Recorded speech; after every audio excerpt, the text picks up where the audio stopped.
हरे कृष्णा। कल हम चर्चा कर रहे थे कि अक्रूर जी नंदगांव गए हैं भगवान श्री कृष्ण और बलराम जी को मथुरा ले जाने के लिए। इसी कथा में हम आगे बढ़ते हैं। भगवान को शयन करते देख सहसा अक्रूर के नेत्रों में आनंद के आंसू छलक पड़े।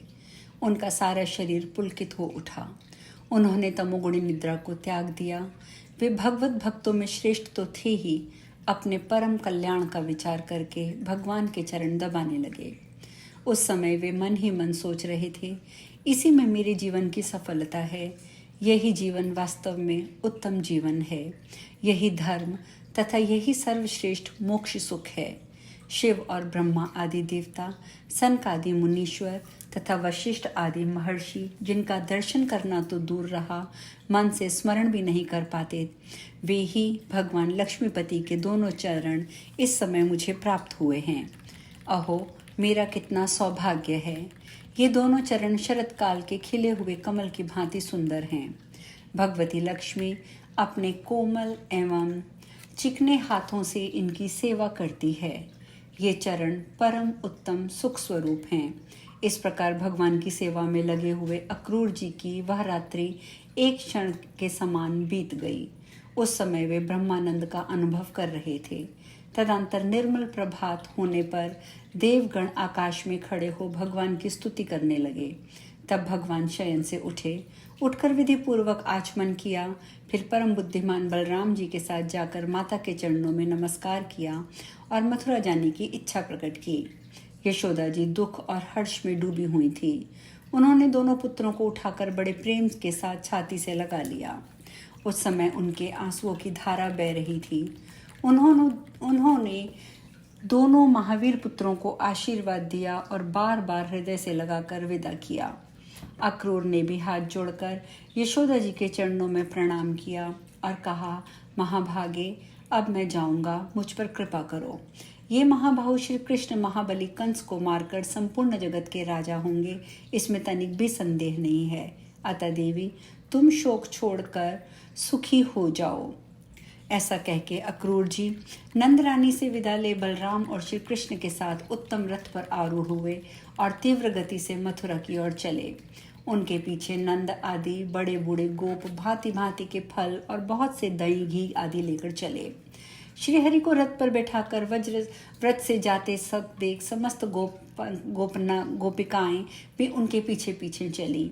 उनका हृदय शोक से संतप्त हो रहा था। वे हे कृष्ण, हे गोविंद कहकर बारंबार रोती और विलाप करती थी। श्रीहरि उन सबको समझा बुझाकर लौटा दिया। उनके नेत्रों में आंसू भरे हुए थे। वे दीन भाव से रोती हुई खड़ी थी। इसके बाद अक्रूर जी ने अपने दिव्य रथ को व्रज से मथुरा की ओर बढ़ाया।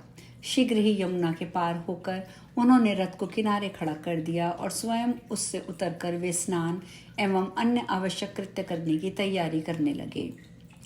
भक्त प्रवर अक्रूर ने यमुना के उत्तम जल में जाकर डुबकी लगाई और अघर्षणन मंत्र का जाप आरंभ कर दिया। उस समय उन्हें श्री बलराम तथा श्री कृष्ण दोनों ही जल के भीतर दिखाई दिए। उन्हें देखकर अक्रूर जी को बड़ा विस्मय हुआ। तब उन्होंने उठकर रथ की ओर देखा, किंतु वहां भी वे दोनों महाबली वीर बैठे दृष्टिगोचर हुए। तब पुनः जल में डुबकी लगाकर वे युगल मंत्र का जाप करने लगे। उस समय उन्हें क्षीर सागर में शेषनाग की शैया पर बैठे हुए लक्ष्मी सहित श्रीहरि का दर्शन हुआ। सनक आदि मुनि उनकी स्तुति कर रहे थे और संपूर्ण देवता सेवा में खड़े थे। इस समय सर्वव्यापी ईश्वर को देखकर यदुश्रेष्ठ अक्रूर ने उनका स्तवन किया। स्तुति करने के पश्चात सुगंधित कमल पुष्पों से भगवान का पूजन किया और अपने को कृतकृत्य मानते हुए वे यमुना जी के जल में बलराम और श्री कृष्ण के समीप आए। वहां आकर अक्रूर जी ने उन दोनों भाइयों को भी प्रणाम किया। भगवान श्री कृष्ण ने उन्हें आश्चर्यमय और विनीत भाव से खड़ा देखकर पूछा, कहिए अक्रूर जी, आपने जल में कौन कौन सी आश्चर्य की बातें देखी? यह सुनकर अक्रूर जी महातेजस्वी श्री कृष्ण से बोले, प्रभो, आप सर्वत्र व्यापक हैं। आपकी महिमा से क्या आश्चर्य की बात हो सकती है? हे ऋषिकेश, ये संपूर्ण जगत आप ही का तो स्वरूप है। इस प्रकार स्तुति करके जगदीश्वर गोविंद को प्रणाम कर अक्रूर जी उन दोनों भाइयों के साथ पुनः दिव्य रथ पर आरूढ़ हो तुरंत ही देव निर्मित मथुरापुरी में जा पहुंचे। वहां नगर द्वार पर बलराम और श्री कृष्ण को बिठाकर वे अंतपुर में गए और राजा कंस से उनके आगमन का समाचार कह सुनाया। उसके द्वारा सम्मानित हो पुनः अपने घर को चले गए। तदंतर संध्या के समय महाबली बलराम और श्री कृष्ण एक दूसरे का हाथ पकड़े मथुरापुरी के भीतर गए। वे दोनों राजमार्ग से जा रहे थे। इतने में उनकी दृष्टि कपड़ा रंगने वाले एक रंगरेज पर पड़ी जो दिव्य वस्त्र लिए राजभवन की ओर जा रहा था। बलराम सहित परम पराक्रमी श्री कृष्ण ने उन वस्त्रों को अपने लिए मांगा, किंतु रंगरेज ने वे वस्त्र उन्हें नहीं दिए। इतना ही नहीं, उसने सड़क पर खड़े होकर उन्हें बहुत से कटु वचन भी सुनाए। तब महाबली श्री कृष्ण ने रंगरेज के मुंह पर एक तमाचा जड़ दिया। फिर तो वह मुंह से रक्त वमन करता हुआ मार्ग में ही मर गया। बलराम और श्री कृष्ण ने अपने बंधु बांधव ग्वाल बालों के साथ उन सुंदर वस्त्रों को यथा योग्य धारण किया। फिर वे माली के घर पर गए। उसने उन्हें देखते ही नमस्कार किया और दिव्य सुगंधित पुष्पों से प्रसन्नतापूर्वक उनकी पूजा की। तब उन दोनों यादव वीरों ने माली को मनोवांछित वरदान दिया।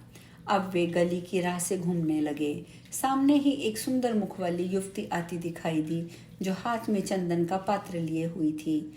यह स्त्री कुब्जा थी। उन दोनों भाइयों ने उससे चंदन मांगा। कुब्जा ने मुस्कुराते हुए उन्हें उत्तम चंदन प्रदान किया। चंदन लेकर उन्होंने इच्छानुसार अपने शरीर में लगाया और कुब्जा को परम मनोहर रूप देकर वे मार्ग पर आगे बढ़ गए। नगर की स्त्रियां सुंदर मुख वाले उन दोनों सुंदर कुमारों को प्रेम पूर्वक निहारती रहीं।